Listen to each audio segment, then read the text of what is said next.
The story begins with news reports detailing Mayor Bellwether's arrest, which highlights how a small fox and bunny exposed her conspiracy. As the city celebrates its centennial anniversary under a new mayor, crowds cheer for the unity that the weather walls provide. The new leader urges all citizens to embrace their differences, hoping they can live together better in the future. At the ZPD precinct, Chief Bogo addresses the assembled officers, emphasizing that partnership is the absolute cornerstone of their success. He outlines a mission to catch a corrupt customs inspector, assigning heavy hitters like the Zebros to lead the charge. However, he explicitly orders Hops and Wild to only observe. But despite these orders, the pair infiltrates the shipyard undercover. Judy pushes a stroller while Nick disguises himself as a baby, and they approach a guarded area but are stopped by Inspector Snootley. Judy quickly improvises a story about celebrating her son's birthday, claiming they wanted to see the industrial trains nearby. Nick plays along, whimpering about a tragic accident he suffered, and begs the inspector to sign his leg cast. This forces the annoyed official to scribble a doodle for him, so while the inspector is distracted, Judy works on the lock. Just as she opens the container, Bogo orders them to stop, and the smugglers spot the officers and immediately flee in a van. Judy drives their patrol car in hot pursuit of the suspect, navigating through traffic while Nick complains about her aggressive driving. Other police units try to intervene and push them aside, but the chase intensifies as they enter a tunnel, causing chaos. When the suspects deploy rolling spikes, other cars spin out, so Judy decides to leap from her vehicle onto the catering van. This causes the stolen truck to crash into a memorial statue, and once the dust settles, the officers open the back doors. Instead of typical contraband, they discover a mysterious reptile inside. Back at the station, Bogo screams at the two rookies, and although Judy insists the reptile discovery is significant evidence, the chief is furious about the damage they caused the city. He scolds them for disobeying direct orders during the operation. Chief Bogo sighs in his office, admitting he actually likes Officer Hops, but complains that their recent recklessness made headlines today. He warns that not every case saves the world, and when Nick attempts to crack a joke, Bogo harshly questions his childhood trauma defense mechanisms. He reveals that peers are questioning their partnership compatibility, so he pulls them from the field immediately. He assigns them to a special team workshop, threatening to separate them permanently if they fail. They arrive at Partners in Crisis, a therapy group run by a sloth named Dr. Fuzby.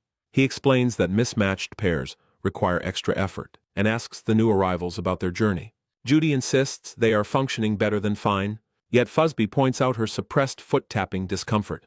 He also notes the emotional insecurity of her partner, before the session devolves into a chaotic roleplay exercise. Outside, Nick suggests they simply lay low to survive, but Judy worries that complaining will worsen things. Nick tries to reassure her they are a dream team, until colleagues mock them as super cops nearby. Nick asks if she believes in their dynamic, and Judy admits she wants to prove it to everyone. Chew off my own arm. Happy anniversary!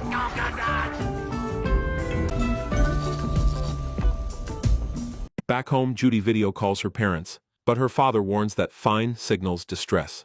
Her mother advises her to prioritize happiness over being right, so Judy hangs up to focus on work.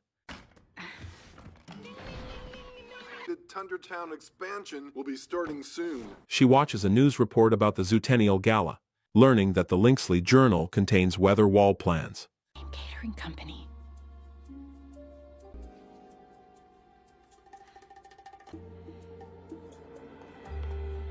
Linksley family made.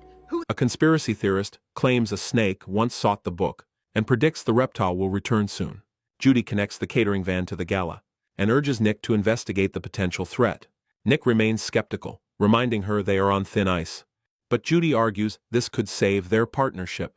He reluctantly agrees to check the perimeter with her, establishing that if they find nothing, they will bail. Judy and Nick arrive undercover at the glitzy Zootennial Gala. Sometimes in my place, it's you and me together. Celebrate in a place where I baby keep the music playing.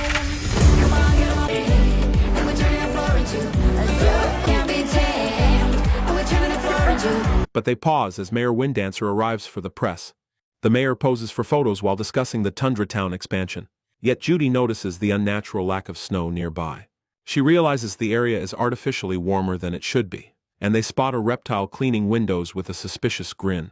Judy discovers a side door left conveniently ajar for them, though Nick mocks her interpretation of snooping as breaking in. He explains that this setup is clearly a classic hustle, so they sneak inside to blend with the wealthy guests. Judy admits she always dreamed of infiltrating such an event, but Nick jokingly distracts her with a jab about her ears. The announcer introduces the rare Linksley journal on display. Okay. It's not just the clothes, okay?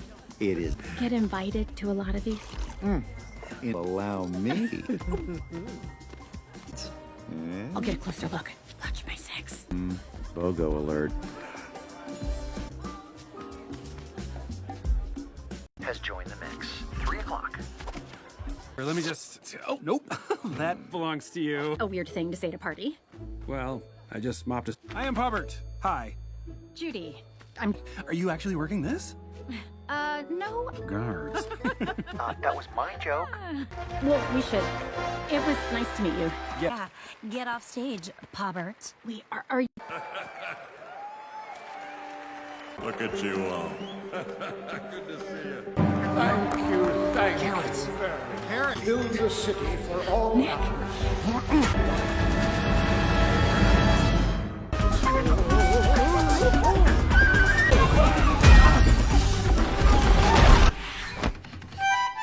I knew it!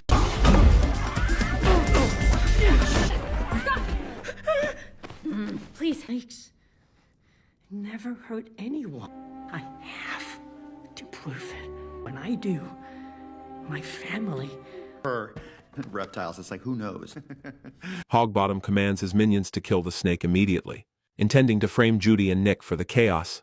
While the mayor shouts for the fire to be extinguished, Judy desperately tries to keep the reptile warm. Hogbottom falsely accuses the officers of attacking the chief, forcing Judy to grab the journal and flee the scene. They are quickly cornered by armed guards, however, and despite Judy's attempt to fight them off, Mr. Big's henchmen toss them into a car trunk. As a venomous snake Considered extremely dangerous. Later, the news reports that Chief Bogo has died, though Mayor Linksley clarifies the chief is merely critical. Milton declares he will take the snake down personally, and he orders Brian to bury the fugitive officers, threatening his subordinate with extreme consequences for failure. Meanwhile, Judy struggles to answer her ringing phone, but she realizes the device is being tracked, so Nick decides to handle things his own way. They arrive at a hidden warehouse to meet an ally. Mr. Big reveals he is now a grandfather, and he offers the pair new identities to escape. He explains that the lynxes kill for territory, warning Judy that her investigation threatens their land expansion. However, Judy refuses to abandon her duty to justice, so she asks for leads on the reptile mystery. Mr. Big directs them to a local expert podcaster. They meet Nibbles, an enthusiastic beaver with a van, who promises to help them locate a reptile contact. Nick attempts to veto this dangerous plan immediately, but Judy sets a strict 24-hour deadline.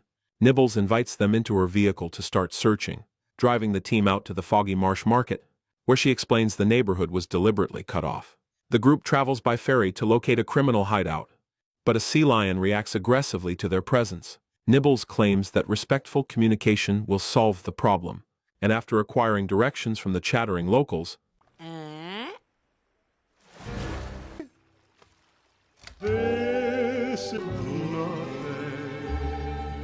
Judy worries about losing the trail in the darkness. Nibbles guides them to the end of a scary hallway, where Judy insists they must help the innocent snake involved. Nick acts nervously, admitting a deep aversion to reptiles, and he slips on a snake's skin, causing a commotion. Nibbles advises them to accept any food to show respect before they enter a lively club filled with reptiles. A gecko accidentally detaches a tail nearby, and Nibbles introduces the fugitive officers to the crime boss, Jesus. The leader demands they eat a bowl of living grubs, so Judy and Nick struggle to swallow the wriggling insects, only for Jesus to reveal it was a practical joke. He examines the metal journal with his specialized vision, identifying it as the property of Ebenezer Linksley. He explains that the city expansion displaced his people, and warns that a new project will destroy the market. Suddenly, the hideout begins to rumble from an overhead breach, and police officers storm the club, causing widespread panic. Jesus believes they can save the city and urges escape, but a mysterious figure apologizes before fleeing into the tunnels. Judy chases the suspect toward the docks, while Nick stumbles as they scramble away from authorities. The police spot them heading for the transport tubes, forcing the pair to dive into the chute to evade capture.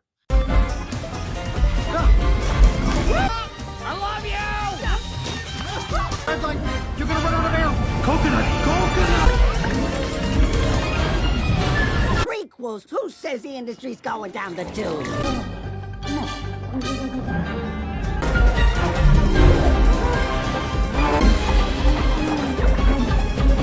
Following a chaotic tumble through the drainage pipes, Judy and Nick emerge soaked but alive, and though they realize they have lost their guide,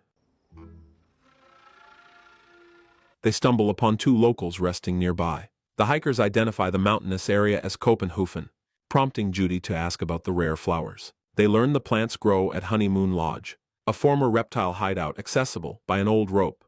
As they hike toward the snowy summit, Nick uses his pen recorder to deflect tension, joking about what to write on their tombstones. They eventually reach the dilapidated structure at the peak.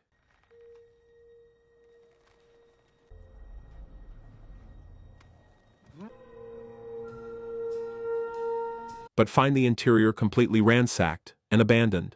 While Judy explores the creaking, shadowed ruins, she steps into a strange, wet substance, just as vehicle lights suddenly flash outside. Nick screams for her to get down immediately.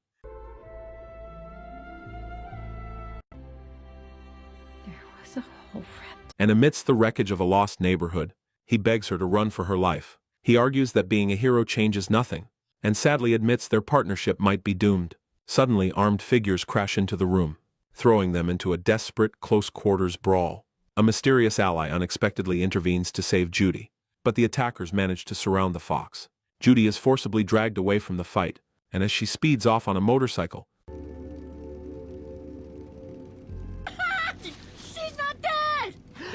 she learns that Nick has been taken prisoner. The mayor demands to know where the rabbit is hiding, but Nick feigns ignorance to protect his partner. Frustrated, the politician orders the immediate freezing of Marsh Market, intending to mercilessly flush the reptiles out of their homes. As Nick is dragged away to rot in a dark cell, the mayor taunts him with the promise of Judy's demise. Meanwhile, Paubert leads Judy into a hidden tunnel, introducing her to an eccentric snake named Gary in his hideout. Up with you is very exciting. Gary proudly shows off his collection of vintage artifacts. Turn it off, turn it off, turn it off, turn it off, turn it off! On display at the gala, I sent his family an While Paubert explains how he smuggled the reptile into the city. But we're gonna help your partner. Are you ready? Right.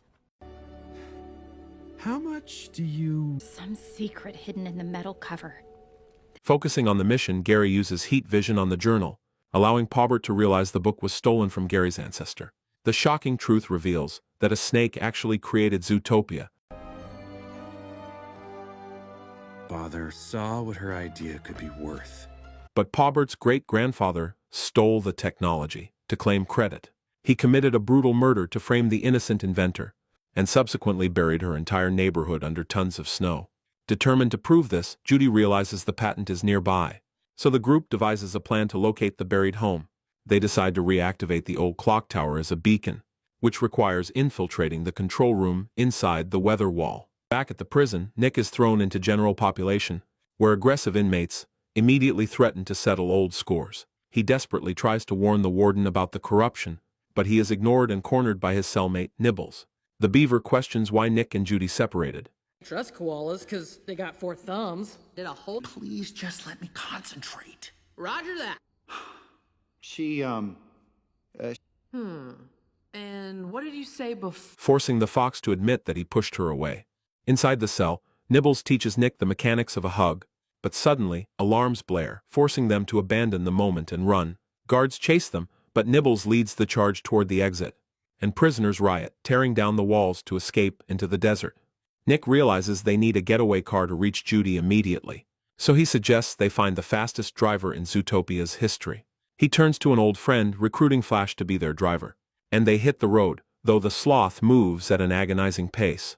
Meanwhile, Paubert explains to Judy that they must power the clock tower. He claims this mission will finally redeem his family's tarnished reputation. Back in the car, Nick frantically calls Clawhauser for Judy's location.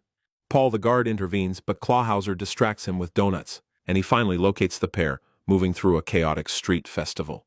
Paubert realizes the police are tracking Judy's phone signal, so they stumble into a vibrant celebration, trying to blend in. They sprint through the dancers, narrowly avoiding capture by the pursuing police.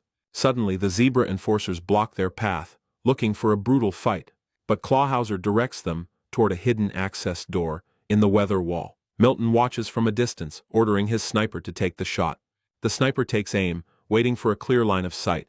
But just as the trigger is pulled, a vehicle intercepts the bullet. Judy survives the assassination attempt and rushes toward the control room stairs. They climb 5 flights of stairs to reach the main breaker box. And Judy enters the freezing chamber to locate the manual override switch. She strains against the rusted lever, desperate to restore the power. Finally, the lights flicker on, signaling their success to the city. Yet when she turns to leave, Pobert suddenly locks the heavy door. Apologizing through the glass, he admits this was always his secret plan. He confesses that he intends to leave her out in the cold, arguing that he must prove he belongs, no matter the cost.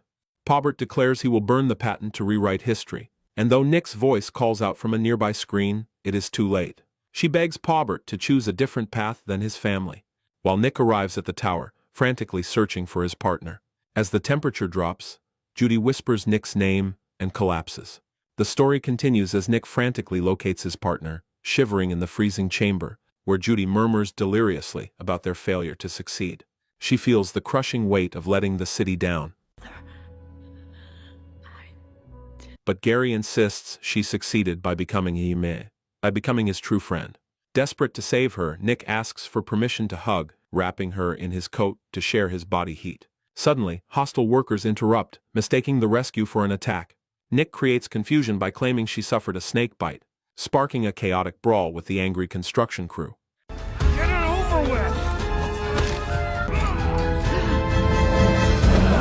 Amidst the fighting, Gary screams for them to grab the antidote, and despite Pobert's warnings, Nick retrieves the life-saving device. He immediately plunges the medical pen directly into Judy's chest. After the adrenaline fades, the two share a vulnerable moment. Nick drops his guard, admitting that he truly cares. He confesses that his humor masks deep-seated emotional insecurity. He admits she is the most important person in his world.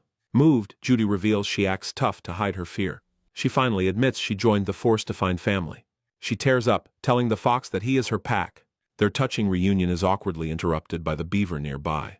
Suddenly, they spot Pobert escaping with the stolen evidence. Realizing he plans to destroy the patent, they give chase. Meanwhile, Pobert confronts his father to prove his loyalty. He promises to lead the older Lynx to the buried documents. Lynxley, take me to the patent. Nibbles stays behind to fight off the remaining henchmen. Peavy! Ow!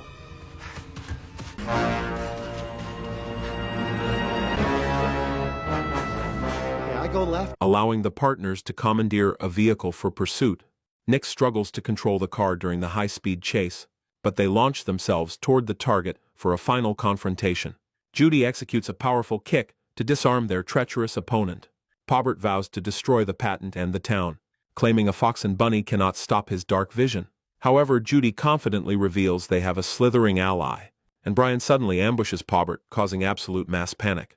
A chaotic, desperate brawl erupts as the heroes fight back, while Gary attempts to capture the elusive snake, but fails. Judy ignores their defiant screams as she handcuffs them, telling Pobert that justice matters more than his bruised ego.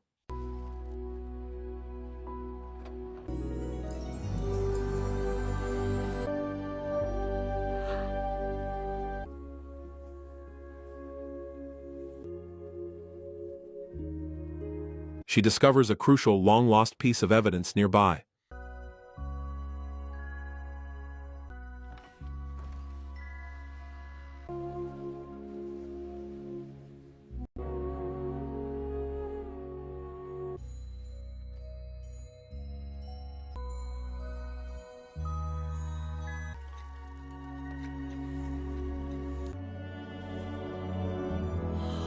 Just as the unhinged villain tries to burn the building, he screams about his lineage as the structure collapses. But the news soon exposes the entire Lynxley family conspiracy. As the Tundra Town expansion is officially cancelled by the city, Judy reflects on the complex nature of their diverse society. She explains that understanding differences makes them all stronger, a sentiment that resonates deeply with the large gathering crowd. The Zebros introduce themselves to Clawhauser by their real names, while Judy's siblings gleefully play with the heroic snake. Judy nervously introduces Nick to her parents at the farm, and the encounter ends with a warm, accepting embrace. Nick surprises Judy with a recording on her carrot pen, admitting his affection for her in a rare, honest moment. He pivots to their next high-stakes mission immediately, deciding they should chase the escaped prisoners to the outback. Zootopia, vamos!